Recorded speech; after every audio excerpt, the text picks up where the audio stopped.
Hi there, Waltineers. I'm Jack, and this is DSNY Newscast, and I'm here today at Disneyland as it's actually a very special day, as we're going to be previewing Walt Disney A Magical Life, which is the Walt Disney Animatronic that's going to be debuting here at Disneyland on the 70th anniversary, the exact anniversary date, which is July 17th. And so I'll show you a video of the animatronic. You can check it out for yourself, and then afterwards I'll give you my initial thoughts and opinions on the animatronic in person and give you an honest review of the animatronic, because obviously seeing it in video and seeing it in person are going to be two very different things. So with that being said, let's go check it out. He created dreams that live on today for millions around the world. But with all of that, when asked to name his greatest reward, Walt's reply was surprisingly humble. Well, my greatest reward, I think, is that I've been able to build this wonderful organization, and also to have the public appreciate and accept what I've done all these years. That is a great reward. But all individuals are different. I had a brother who I really envied because he was a mailman, but he was the one that had all the fun. He had himself a trailer, and he used to go off and go fishing, and he didn't worry about payrolls, that story. He just had picture grocers or anything, and he was the happy one. I always said he's the smart Disney. You know, I was stopped one day when the little boy asked, "Do you draw Mickey Mouse?" And I had to admit I do not draw anymore. Well, then you think up all the jokes and ideas. No, I said, I don't do that. Finally, he looked at me and said, "Mr. Disney, just what do you do?" Well, I said, sometimes I think of myself as a little bee. I go from one area of the studio to another and gather pollen and sort of stimulate everybody. I guess that's the job I do. You know, there's a lot of satisfaction in developing ideas into realities, but there's really no secret about our approach. We keep moving forward, opening up new doors, doing new things, because we're curious. And curiosity keeps leading us down new paths. We're always exploring and experimenting. We're interested in doing things that are fun, in bringing pleasure and especially laughter to people. But I only hope that we never lose sight of one thing. It was all started by a mouse. The media preview for Walt Disney A Magical Life has just wrapped up, and as promised, I'm going to give you my initial thoughts, opinions, and honest review of this animatronic figure in Walt Disney A Magical Life. Now, we got to see it twice. The first time it was phones down and be in the moment, experience it. You know, don't look through the lens of a camera, actually see this show with your own eyes. And then the second time it was, you know, you could film, and I had vastly different experiences between the two showings. The first time I sat further back, thinking I'd see a bit more of the stage design as well. And usually, you know, animatronics, when you sit further back, they look better. And actually, I think it's the other way around with this figure. It's so advanced in terms of the skin texturing and stuff like that, that it's better to be as close as possible to this animatronic figure. So the second time when I filmed it, I sat closer, and it was a vastly different experience. First time I'd say I was like, yeah, okay, they've done an animatronic of Walt. The second time was the moment when I was like, right, they've got something here. And so I would say try and sit closer to the animatronic rather than further back, because the stage lighting, I feel, casts somewhat of a different look on Walt's face, and I think it's better to be up close to this animatronic if you can. And then the other thing is, with the video that I captured, video just isn't going to do this justice. I know that sounds like a cliche that, you know, a lot of people say when it comes to Disney, but the Disney parks are meant to be experienced in person, and this is one of those moments. You need to experience this show in person to get the full representation of what Imagineering's going for with this animatronic figure. And so with that being said, I'm going to give you my in-person review here. And the first thing I'll say is this is the first ever Walt Disney Audio-Animatronic figure. But as with all firsts, hopefully there's a second and a third, and it's an iterative process. As after all, when it came to Abraham Lincoln debuting at the World's Fair in 1964, that is not the same figure that we see today at Disneyland. Imagineering, over the many years, have plussed that animatronic, as Walt would say, and it's a vastly more advanced animatronic than what debuted in 1964. So this is just the opening chapter to Walt Disney: A Magical Life, and I personally can't wait to see what this show is going to be in 20, 30 years from now, when Imagineering hopefully continue to integrate the latest and greatest in audio animatronic technology, and what we're going to see with that. Now, when it comes to the animatronic, it is the most advanced humanoid audio animatronic figure that Imagineering has ever created, and I do think they have delivered on that promise, and they've developed all new ways of even bringing life and movement and fluidity to this figure.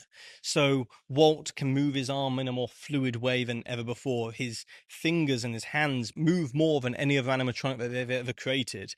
The face, the eyebrows, obviously Walt had very expressive eyebrows, and usually humanoid animatronics, they don't typically have, a lot of expression in the eyebrows, and they've really tried to bring that into this Walt Disney animatronic. And being there in person, I can tell you right now, honestly, that throughout the 2.5 minute, 3 minute speech that Walt gives on stage, the majority of it, you do know it's an animatronic. We know that Walt is sadly not with us, and it's an animatronic. And, that's something that the Imagineers are having to, fight an uphill battle to try and make you suspend your disbelief and believe that this is Walt on stage. But there are moments, there are glimpses, and there's 3 to 5 second glimpses where it really does feel like Walt is there and looking directly at you, or is actually on stage in the way he moves with the mannerisms.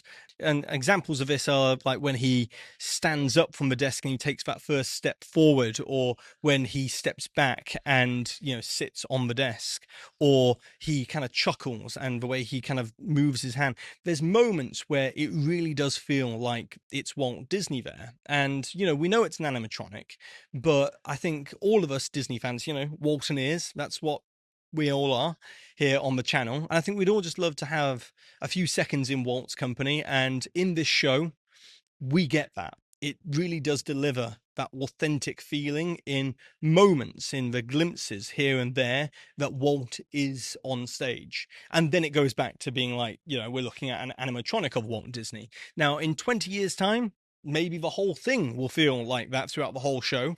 And I think that that's where Imagineering is heading towards. But this isn't a Westworld situation here. It's not got the uncanny valley of like, the whole show is like it's a living, breathing person on stage. But there are moments and glimpses where it is definitely like that. And it's an opening chapter for this show.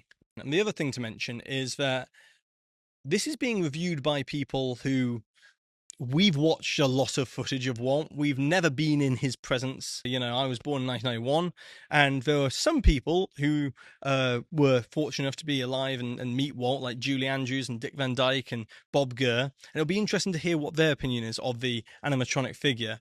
And the other thing about all of this is that Walt was one of the most famous people of the entire 20th century, but we've all got kind of an impression of Walt in our head of what he is like, and I think that's what Imagineering were trying to capture. And the Imagineers who programmed this animatronic had never met Walt Disney, so they were going off media and what, the first-hand accounts of Walt's mannerisms were as well. And I think that plays into this whole kind of uncanny valley aspect to the animatronic figure. The other thing is that it's a stage performance, and much like stage acting, you have to kind of act with more expression for the back of the theatre as much as for the front of the theatre. And I think the Imagineers have probably programmed more expression and mannerisms and character traits into Walt's face and made him smile a bit more and move his eyebrows a bit more than he would have in TV programs, because it is a stage performance, and that is something that happens with stage acting. And if they'd have dialed that down maybe a tiny bit, it would have looked less like the uncanny valley kind of aspect to this whole thing. And that's the other thing. Walt is using his own words. This isn't, AI or something like that, or a voice actor. This is Walt's words and his actual audio It was all being started delivered by a from a physical embodiment of Walt on stage. So I love the fact that they've actually done that with this animatronic, and they haven't gone the direction of AI or voice actor, and it's stayed true to Walt speaking his own words. Now, obviously, when it comes to a project like this, there's going to be questions, and I think one of the questions is, what would Walt think about this? Would Walt want an audio animatronic figure of himself? And personally, no one knows what Walt would think, but what we do know is what Walt did.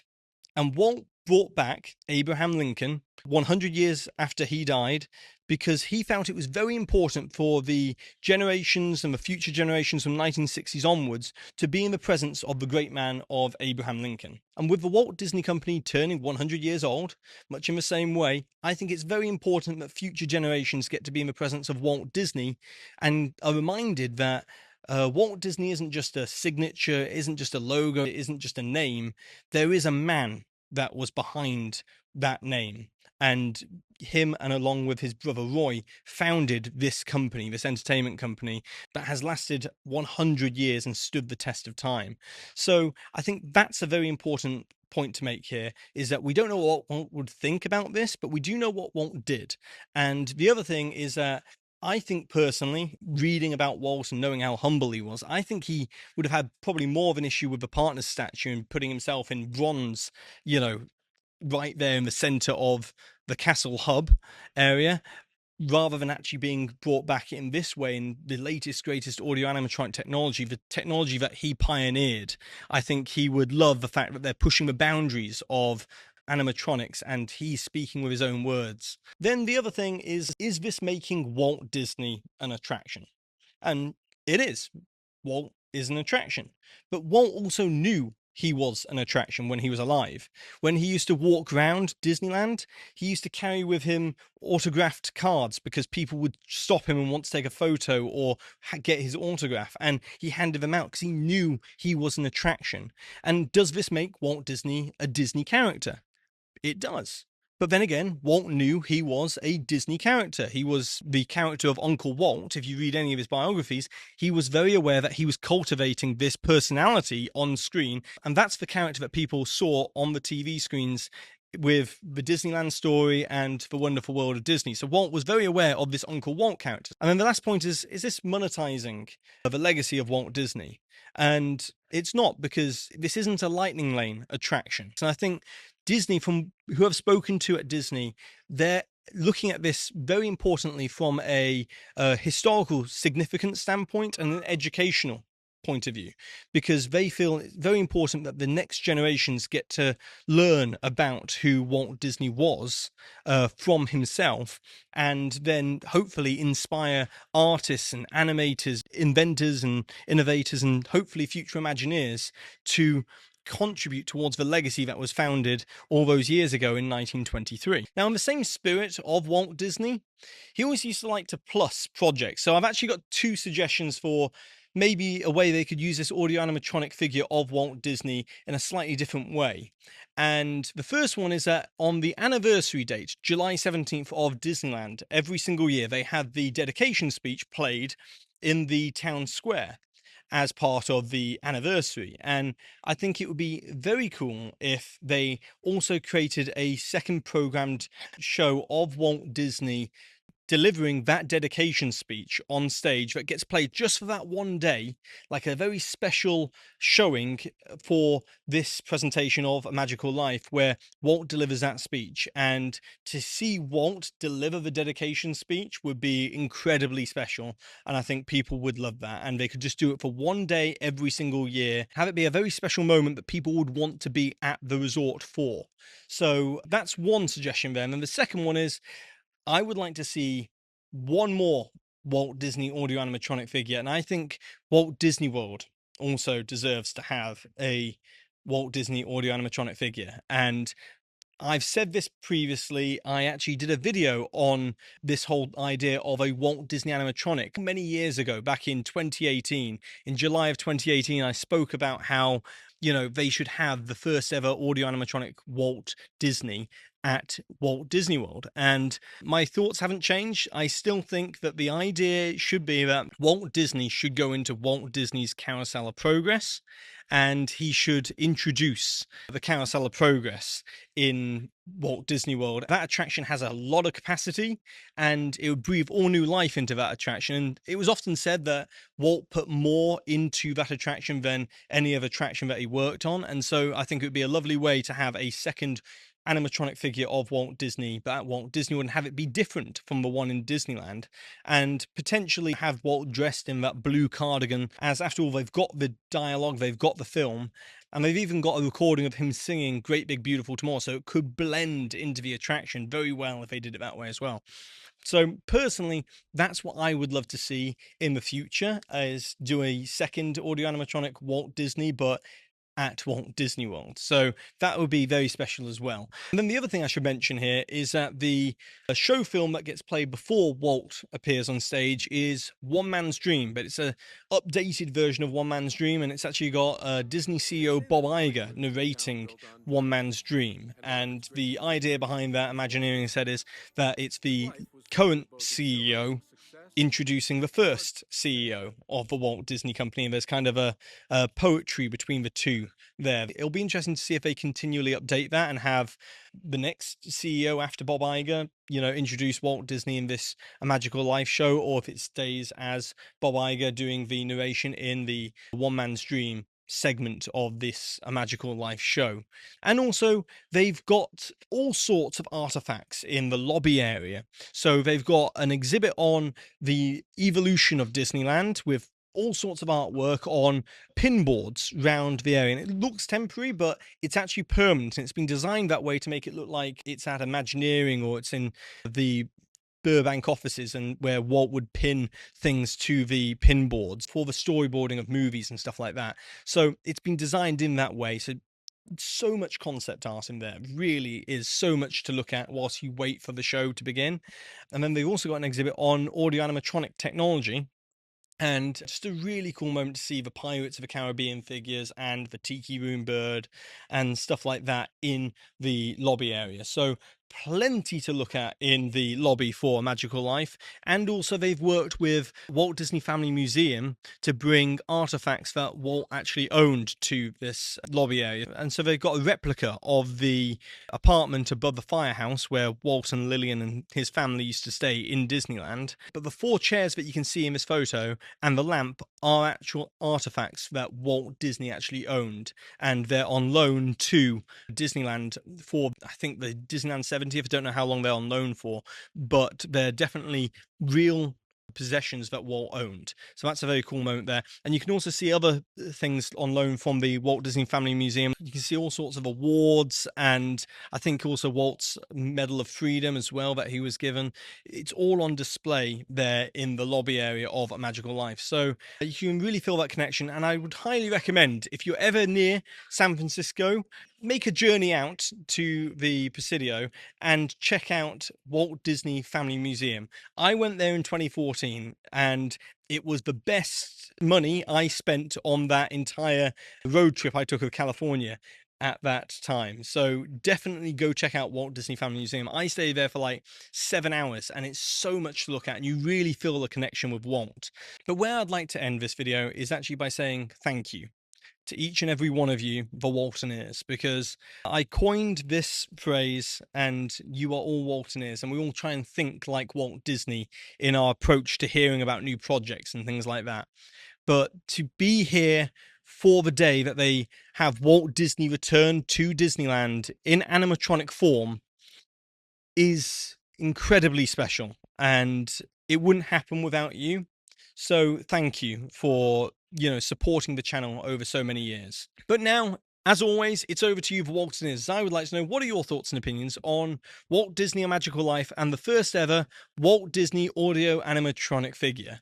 And also be sure to subscribe down below, hit the notification bell, and also check out the rest of the videos on this channel. And I'd also like to say a massive thank you to the official Waltineer Club over on Patreon for always supporting the channel, and also the official Waltineer Gold members that you can see here on the screen right now, as well as Waltineer Diamond members JC Russell, Justin Tupper, Tim Parsons, and Clive Simmons. And with that being said for today, I've been Jack, you've been you, and I'll see you real soon.